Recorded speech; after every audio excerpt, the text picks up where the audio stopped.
नमस्कार दोस्तों, आपका एक बार फिर से स्वागत है डॉक्टर निगम्स होम्योपैथी चैनल में। हम लोग हीट रिलेटेड सिम्टम्स और उसमें होम्योपैथी के रोल पे वीडियोस कर रहे हैं। आज हम लोग बात करेंगे हीट एग्जॉशन और उसमें होम्योपैथी का रोल। देखिए, हीट एग्जॉशन क्या होता है?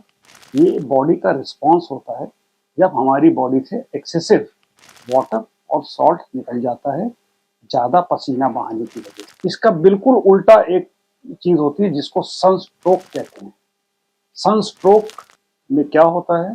There is a complete shutdown of the body. तो पहले तो हम लोग एक कंपैरिजन करते हैं between heat exhaustion and sunstroke. ये हम इसलिए कर रहे हैं जिससे कि अगर आप अपने आसपास किसी को हीट रिलेटेड सिम्टम से परेशान देखें तो आप इमीडिएट क्या एक्शन लेना है ये जान सकें। देखिए, हीट एग्जॉशन में क्या होता है, जो स्किन होती है वो उसमें पसीना रहता है। पेशेंट बहुत ज़्यादा स्वेट कर रहा होता है, बहुत ज़्यादा उसको पसीना आ रहा होता है, उसको बहुत थकान लग रही होती है, उसको उल्टी की फीलिंग हो रही होती है और उसका बॉडी टेम्परेचर बहुत ज़्यादा नहीं बढ़ता है। उसका बॉडी टेम्परेचर या तो नॉर्मल रहता है या 100 के आसपास होता है।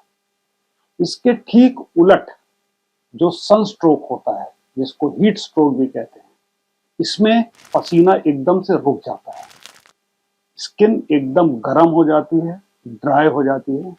पेशेंट को मेंटल सिम्टम्स आने लगते हैं जिसपे कंफ्यूजन सबसे इंपॉर्टेंट सिम्टम होता है। उसकी पल्स बढ़ने लग जाती है और सबसे इंपॉर्टेंट बात है, पेशेंट का जो बॉडी टेम्परेचर है वो डेंजरसली हाई हो जाता है, 104 डिग्री फ़ारेनहाइट तक पहुंच जाता है। तो ये कंपैरिजन को हमेशा ध्यान रखें। अब आपके पास अगर कोई ऐसा परिवार में व्यक्ति दिखे या आपको खुद को हीट एग्जॉशन हो जाए तो होम्योपैथी इसमें आपको बहुत हेल्प करेगी। होम्योपैथी क्या करती है, बॉडी के जो इंटरनल डिप्लीशंस हैं, जो सॉल्ट का डिप्लीशन हो गया, जो कॉमनली अंदर सोडियम क्लोराइड, पोटेशियम, फास्फोरस का डिफरेंस आया स्वेटिंग की वजह से, उसको कंप्लीट कर देती है। मगर पहचानने का तरीका बड़ा सिंपल होता है, सिम्टम के द्वारा। अगर हीट एग्जॉशन का पेशेंट अगेन डल, ड्राउजी और डिजी है, यानी कि सुस्त हो गया है, उसको उनींदा नींद ऐसी आने लगी है, बॉडी हैवी लगने लगी है और उसको चक्कर आ रहे हैं और प्यास नहीं लग रही है, तो जेल्सीमियम सबसे इंपॉर्टेंट दवा हो जाती है। दूसरी दवा विराट्रम एल्बम, इसको हम लोग कोल्ड एग्जॉस्शन कहते हैं।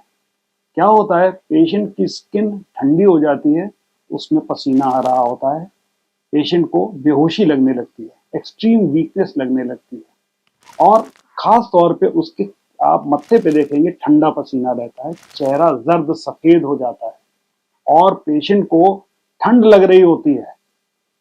कोल्ड, उसको हीट एग्जॉशन हुआ है लेकिन पेशेंट को ठंड लगने लगती है और उस पे भी वो चाहता है कि उसको ठंडा पानी पिलाया जाए। ऐसे में जो दवा होती है वो विराट्रम एल्बम होती है। तीसरी दवा चाइना।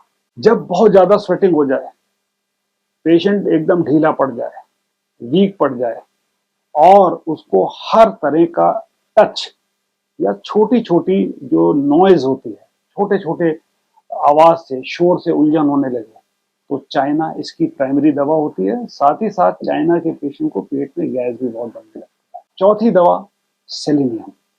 वो लोग जिनको लगा कि उनकी जान ही निकल गई एग्जॉशन की वजह से, एक्सट्रीम फिजिकल वीकनेस, और वो इस वीकनेस में ना तो कोई मेंटल वर्क कर सकते हैं ना ही कोई फिजिकल वर्क कर सकते हैं, ये हीट वेव में बहुत इंपॉर्टेंट दवा है सेलेनियम। पांचवी दवा कार्बोवेज। कार्बोवेज को होम्योपैथी में मुर्दा जिलाने वाली दवा कहा जाता है, कॉर्प्स रिवाइवर। पेशेंट एकदम कोलैप्स की स्थिति में पहुंच गया हो, एकदम ठंडा पड़ गया हो, उसको डकारे आ रही हों, उसके हाथ पैर ढीले हो गए हों, और हाँ, अगर पेशेंट कहे कि मेरे को पंखा झलो, पंखे का रुख, पंखे की हवा मेरे मुंह पे कर दो, तो समझिए इस पेशेंट को कार्बोवेज की जरूरत है। 5 बूंद अगर आप उसके मुंह में डालेंगे, 15 मिनट में आपको रिस्पॉन्स दिख जाएगा।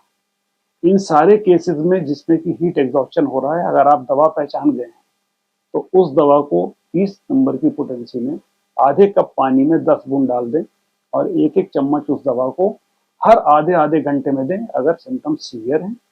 अगर सिम्टम्स सीवियर नहीं है, माइल्ड हैं, तो दवा को हर एक एक घंटे में दें। ये दवाएं, जो 5 दवाएं मैंने हीट एग्जॉस्शन के लिए बताई हैं, ये अक्सर पेशेंट को लाइफ सेविंग हो जाती है। आपको या आपके परिवार में किसी को हीट एग्जॉस्शन हो तो होम्योपैथी की दवा देने के साथ कुछ प्रैक्टिकल स्टेप्स हैं जो आपको फॉलो करने चाहिए। ये रिकवरी में काम करते हैं। ओआरएस बहुत जरूरी है। थोड़ा थोड़ा ओआरएस थोड़ी थोड़ी देर में देना है। ओआरएस घर में नहीं है तो सिंपल सॉल्ट और शुगर को पानी में डाल करके आप दे सकते हैं। आप कोकोनट वाटर दें तो वो भी ओआरएस की तरह काम करता है। आपको पेशेंट को जिसको हीट एग्जॉस्शन हो गया उसको स्ट्रैटेजिक कूलिंग करने की जरूरत है, उसको कूल करने की जरूरत है। उसके लिए आप ठंडी पानी में डिबो करके टॉवल लें, उस तौलिया को निचोड़ें, नेक पे और फोरहेड पे रखें। ये जरूर याद रखें कि आपको आइस कोल्ड वाटर को यूज करने की जरूरत नहीं, क्योंकि आइस कोल्ड वाटर अगर आप यूज करेंगे तो बॉडी में शिवरिंग पैदा होगी और शिवरिंग पैदा होगी तो कोल्ड टेम्परेचर बढ़ जाएगा। तो ध्यान रखें, ठंडा पानी यूज करें लेकिन आइस कोल्ड वाटर डाल करके कूलिंग मत करें। पेशेंट को लेटाल दें। अगर पेशेंट को चक्कर आ रहे हैं, डिजीनेस हो रही है, उसको लेटाल दें। पैर के नीचे 2 तकिया रख दें जिससे कि पैर थोड़ा सा एलिवेट हो जाए। इससे ब्लड जो है वो ब्रेन की तरफ पहुंचता है, पेशेंट को चक्कर में आराम मिलता है। और याद रखें, ओआरएस देना आपको अलाउड है। आप खूब सारी ठंडी चीजें दे सकते हैं, मगर पेशेंट को कैफीन यानी कि कॉफी या ब्लैक कलर की कोल्ड ड्रिंक्स या अल्कोहल इस तरह की चीजें ना दें, क्योंकि ये स्टिमुलेंट्स जो हैं ये आपके पेशेंट को फर्दर डिहाइड्रेट कर देंगे। यहां पे ये भी याद रखने की जरूरत है कि कहां पे आपको क्लिनिकल हेल्प की जरूरत है। देखिए, मैंने जितनी भी बातें बताई हैं, ये घर में पेशेंट को मैनेज करने की जरूरत है, मगर आपको मालूम होना चाहिए कि कहां पे आपको डॉक्टर के हेल्प की जरूरत है। अगर पेशेंट को उल्टी आ रही हो और उल्टी रुक ना रही हो तो डॉक्टर को जरूर कांटेक्ट करें। अगर पेशेंट को सिम्टम्स इंप्रूव ना करें, आपने कूलिंग करी, ओआरएस दिया, फिर भी सिम्टम्स इंप्रूव नहीं कर रहे हैं, डिटेरियोरेट हो रहे हैं, पेशेंट को कंफ्यूजन होनी शुरू हो गई है, डॉक्टर को संपर्क करें। अगर पेशेंट एजिटेट हो रहा हो, कंफ्यूज हो रहा हो, उसका बॉडी टेम्परेचर राइज करने लगे, 102 के आसपास पहुंचने लगे, फौरन डॉक्टर को आप कांटेक्ट करें। लॉन्ग टर्म मैनेजमेंट में होम्योपैथी बहुत काम आती है। इसके लिए लॉन्ग टर्म मैनेजमेंट में होम्योपैथी कैसे यूज करनी है ये हम लोग बाद में बात करेंगे। अभी के लिए बस इतना ही। आपको अगर हमारे वीडियोस पसंद आ रहे हो तो प्लीज इन वीडियोस को लाइक करें, शेयर करें और सब्सक्राइब करें।